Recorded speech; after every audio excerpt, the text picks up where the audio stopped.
ನಾದಸ್ವರ ನುಡಿಸಿ ಸವಿತಾ ಮಹರ್ಷಿ ಜಯಂತ್ಯೋತ್ಸವ ನಡೆಸಿದ ಸಮುದಾಯದ ಮುಖಂಡರು. ಕೊರಟಗೆರೆ ತಾಲೂಕು ಕಚೇರಿ ಆವರಣದಲ್ಲಿ ಆಯೋಜಿಸಿದ್ದ ಸವಿತಾ ಮಹರ್ಷಿ ಜಯಂತ್ಯೋತ್ಸವ ಕಾರ್ಯಕ್ರಮವನ್ನು ಸವಿತಾ ಮಹರ್ಷಿ ಅವರ ಭಾವಚಿತ್ರಕ್ಕೆ ಪೂಜೆಯನ್ನ ಸಲ್ಲಿಸಿ ಪುಷ್ಪಾರ್ಚನೆಯನ್ನ ಮಾಡುವ ಮುಖೇನ ಸರಳ ಸುಂದರ ಕಾರ್ಯಕ್ರಮವನ್ನು ತಾಲೂಕು ಪಂಚಾಯಿತಿ ಮುಖ್ಯ ಕಾರ್ಯನಿರ್ವಹಣಾ ಅಧಿಕಾರಿ ಅಪೂರ್ವ ಅನಂತರಾಮ್ ಹಾಗೂ ಸರ್ಕಲ್ ಇನ್ಸ್ಪೆಕ್ಟರ್ ಅನಿಲ್ ಅವರ ಅಧ್ಯಕ್ಷತೆಯಲ್ಲಿ ಸಮುದಾಯದ ಮುಖಂಡರು ಹಾಗೂ ತಾಲೂಕಿನ ಎಲ್ಲಾ ಇಲಾಖೆಯ ಅಧಿಕಾರಿಗಳ ಸಮ್ಮುಖದಲ್ಲಿ ನೆರವೇರಿಸಲಾಯಿತು. ಸಮುದಾಯದ ಅಧ್ಯಕ್ಷರು ಮಾತನಾಡಿ, ಕಳೆದ 4-5 ವರ್ಷಗಳಿಂದ ಸವಿತಾ ಮಹರ್ಷಿ ಅವರ ಜಯಂತಿಯನ್ನ ತಾಲೂಕು ಕಚೇರಿಯಲ್ಲಿ ನೆರವೇರಿಸಲಾಗುತ್ತಿದೆ. ಮುಂದಿನ ದಿನಗಳಲ್ಲಿ ಎಲ್ಲಾ ಗ್ರಾಮ ಪಂಚಾಯಿತಿಗಳಲ್ಲಿಯೂ ಸವಿತಾ ಮಹರ್ಷಿ ಅವರ ಜಯಂತ್ಯೋತ್ಸವವನ್ನು ಆಚರಿಸಬೇಕು ಎಂದು ಹೇಳಿದ್ದಾರೆ. ನಂತರ ಸರ್ಕಲ್ ಇನ್ಸ್ಪೆಕ್ಟರ್ ಅನಿಲ್ ಅವರು ಮಾತನಾಡಿ, ನಿಮ್ಮ ಸಮುದಾಯ ಚಿಕ್ಕದಾದರೂ ನಿಮ್ಮ ಕಾಯಕದಿಂದಲೇ ನಾವೆಲ್ಲರೂ ಚೆನ್ನಾಗಿ ಕಾಣಲು ಸಾಧ್ಯ. ಸವಿತಾ ಮಹರ್ಷಿ ಅವರ ಜಯಂತ್ಯೋತ್ಸವಕ್ಕೆ ತಾವೆಲ್ಲರೂ ಉತ್ಸಾಹದಿಂದ ಬಂದಿದ್ದೀರಾ. ತಮ್ಮೆಲ್ಲರಿಗೂ ಶುಭ ಹಾರೈಸುತ್ತೇನೆ ಎಂದು ತಿಳಿಸಿದ್ದಾರೆ. ವರದಿ ಹರೀಶ್ ಬಾಬು, BH, ಕೊರಟಗೆರೆ. ಮಹರ್ಷಿ ಜಯಂತಿ ಎಲ್ಲರಿಗೂ ಶುಭಾಶಯಗಳು. ಈಗ ಆಲ್ರೆಡಿ ಸರ್ಕಲ್ ಇನ್ಸ್ಪೆಕ್ಟರ್ಸ್ ಅವರು ಹೇಳಿದಂಗೆ ಈ ದಿನ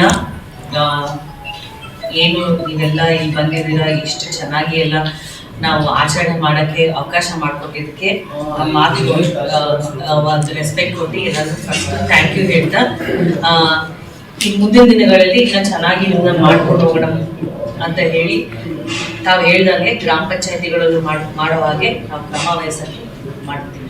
ಥ್ಯಾಂಕ್ ಯು.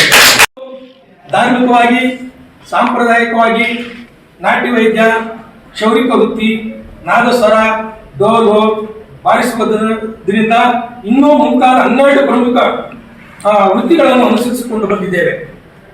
ಉಪನಿಷತ್ತು ಕಾಲದಿಂದಲೂ ನಮ್ಮ ವೃತ್ತಿಗೆ ಗೌರವ ಇದೆ. ಮಹಾರಾಜರ ಕಾಲದಲ್ಲಿ ಯಾವುದೇ ಆಸೆಯನ್ನು ಪಡೆಯದೆ ಬೇಳೆ, ಅಕ್ಕಿ ಇತ್ಯಾದಿ ಆಹಾರ ಧಾನ್ಯಗಳನ್ನು ಪಡೆದು ವೃತ್ತಿ ಮಾಡುತ್ತಾ ಬಂದಿದ್ದೆವು. ಆದರೆ ದೇಶಕ್ಕೆ ಬ್ರಿಟಿಷರು ಕಾಲಿಟ್ಟ ನಂತರ ನಾಟಿ ವೈದ್ಯ ಪದ್ಧತಿ ಗುಣಮೇಲೆ ಕಿತ್ತು ಹೋಯಿತು. ನಾಟಿ ವೈದ್ಯರ ಪದ್ಧತಿಯನ್ನು ಗುಣಮೇಲೆ ಕಿತ್ತು ಹಾಕಲಾಗುತ್ತಿದೆ. ಕ್ಷೌರಿಕ ಯುಕ್ತಿಯಲ್ಲಿ ಎಲ್ಲರ ತಲೆಯನ್ನು ಮುಟ್ಟುತ್ತೇವೆ, ಆದರೂ ನಮ್ಮನ್ನು ಅಸ್ಪೃಶ್ಯರಂತೆ ಕಾಣುತ್ತಿದ್ದಾರೆ. ನಮ್ಮನ್ನು ನೆನೆಯಬಾರದವರು, ಕಣ್ಣಿಗೆ ಕಾಣಿಸಿಕೊಳ್ಳಬಾರದವರು ಎಂದು ರೀತಿಯಲ್ಲಿ ನಾನಾ ರೀತಿಯಲ್ಲಿ ನಮ್ಮನ್ನ ನೋವುಂಟು ಮಾಡ್ತಾ ಇದ್ದಾರೆ ಜನ. ಮನುಷ್ಯನ ಅಹಂಕಾರಕ್ಕೆ ಪಾದಕ್ಕೆ ತುಟ್ಟಾಗಿಲ್ಲದರೂ ಈ ವೃತ್ತಿ ಹುಟ್ಟಿಕೊಂಡು ಬಂದಿದೆ. ಗ್ರಾಮಕ್ಕೊಂದು ಕುಟುಂಬದಂತೆ ನಮ್ಮ ಸಮಾಜದವರಿದ್ದಾರೆ. 10 ಸಮುದಾಯಗಳ ಇಕ್ಕಟ್ಟಿನಿಂದ ಸಿಲುಕಿ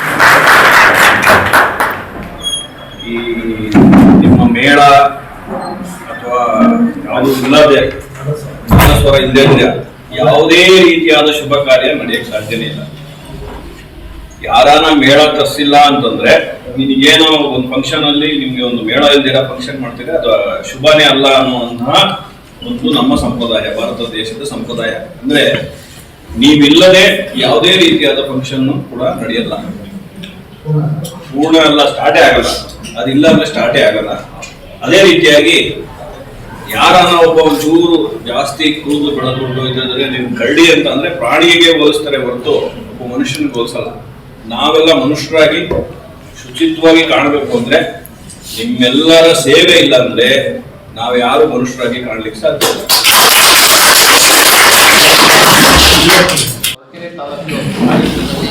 ಈ ಒಂದು ಸವಿತಾ ಮಹರ್ಷಿ ಜಯಂತಿ ಆಚರಣೆ ಮಾಡ್ತಾ ಇರೋದು ತುಂಬ ಸಂತೋಷ ಆಗ್ತೈತೆ. ಮೊದಲಿಗೆ ಯಾಕೆಂದರೆ ಈ ಒಂದು ಜಯಂತಿ ಮೊದಲಿಗೆ ಈ ಜಯಂತಿಗೆ ಹಾಜರಿರುವಂಥ ಮುಖ್ಯವಾಗಿ ನಮ್ಮ ಇಒ ಮೇಡಮ್ ಅವರ ಹಾಗೂ ವೃತ್ತ ನಿರೀಕ್ಷಕರೇ ಹಾಗೂ ತಾಲೂಕು ಆಡಳಿತದ ಎಲ್ಲ ಹೇಳಬೇಕು ಅಂದರೆ ಈ ಸರ್ಕಾರದ ಆದೇಶದ ಮೇರೆಗೆ ಪ್ರತಿ ವರ್ಷ ರಸತ ಸಪ್ತಮಿ ದಿನ ಆಚರಣೆ ಮಾಡ್ತಾ ಇದ್ದೀವಿ. ಈ ಒಂದು 4-5 ವರ್ಷಗಳಿಂದ ಈ ಒಂದು ಜಯಂತಿಯನ್ನು ಆಚರಣೆ ಮಾಡ್ತಾ ಇದ್ದೀವಿ. ಮೊದಲಿಗೆ ಅನೇಕ ಜಯಂತಿಗಳನ್ನ ಬೇರೆ ಬೇರೆ ಕ್ಯಾಟಗರಿ ಅಂದರೆ ಬೇರೆ ಬೇರೆ ಸಮುದಾಯದವ್ರಿಗೆ ಒಂದು ಪ್ರಾಧಾನ್ಯತೆ ಕೊಟ್ಟಾಗ ಅವರ ಒಂದು ಜಯಂತಿಗಳನ್ನ ಆಚರಣೆ ಮಾಡ್ಕೋಬೇಕು ಅಂತ ಅಂದಾಗ ನಮ್ದು ಒಂದು ಸವಿತಾ ಮಹರ್ಷಿ ಮೂಲ ಹಿನ್ನೆಲೆಯನ್ನು ತಿಳ್ಕೊಂಡ ಸರ್ಕಾರ ನಮ್ಮ ಪರಮೇಶ್ವರ ಸಾಹೇಬರಿದ್ದಂಥ ಕಾಲದಲ್ಲಿ ಈ ಒಂದು ಜಯಂತಿನ ಆಚರಣೆ ಮಾಡೋಕ್ಕೆ ಸರ್ಕಾರ ಅನುವು ಮಾಡಿಕೊಟ್ಟಿದೆ. ಈ ಅನುವು ಮಾಡಿಕೊಟ್ಟಂತ ನಂತರ ಇದು ಸರ್ಕಾರದ ಲೆವೆಲ್ ಮಾತ್ರ ಏನು